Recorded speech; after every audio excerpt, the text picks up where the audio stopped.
Mental health is something we all have. It's the way we think and feel and how we address the challenges we face in our lives.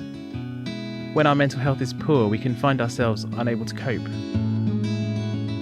Around 1 in 6 of us experience a symptom of anxiety or depression in any given week.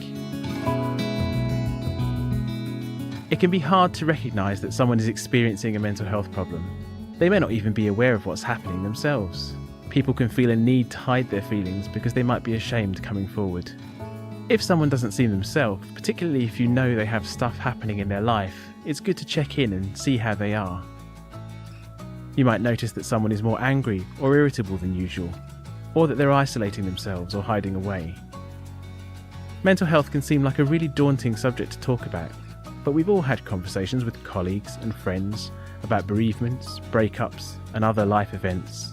We use the same skills to talk about mental health. It's just the same.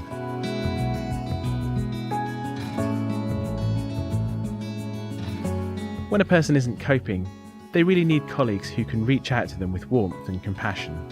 It can help if you set aside 10 minutes to have a proper chat. Find a space where you know you can have a conversation and where you're not going to be distracted. It might be that someone wants to go outside for a walk, or they might want to get coffee in a busy cafe. It's really up to them, whatever makes them feel comfortable. Don't feel awkward reaching out to someone if they give you the brush off the first time. It can be really difficult to come forward. If you've made a mistake and they're actually fine, the worst that can happen is they think you're a nice person who's noticed how they feel. It's so important to give your full attention to the person you're listening to. That means no distractions. Turn your phone off and make sure you won't be disturbed.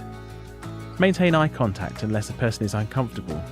That sometimes happens when we talk about difficult subjects. Adopting an open posture, mirroring their behaviour and keeping your feet on the ground are all ways that you can help to focus on what's being said. Be relaxed. That helps you to come across as genuine and engaged with what they're saying.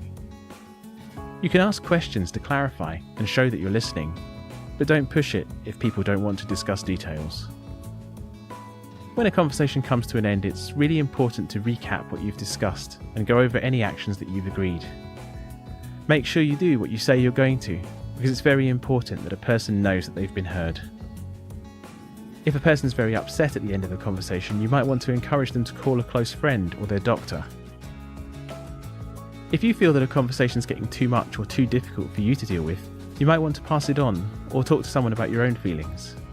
You could speak to your manager or use a helpline for confidential support. Sadly, there's still a lot of stigma about mental health. By reaching out to people who aren't coping, you can do a lot to reduce that stigma and even, possibly, save a life.